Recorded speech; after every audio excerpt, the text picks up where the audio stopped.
Guys, তোমাদের আজকে আমি একটা অঙ্ক দেখাচ্ছি যেটা চাকরির পরীক্ষাতেও আসে।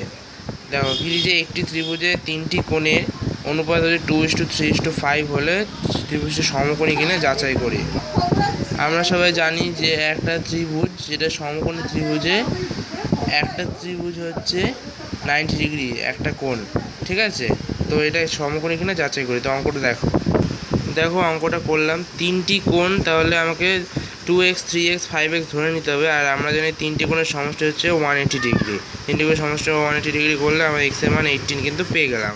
এবার তিনটে কোণেতে x এর মানটা বসিয়ে দিলাম। তো দেখো প্রথমে 36, তারপরটা 54, তারপরটা 90 ডিগ্রি। তো আমার ফাইনালি কিন্তু একটা কোণের মান 90 ডিগ্রি চলে এসে, সুতরাং এই ত্রিভুজটা একটা সমকোণী ত্রিভুজ।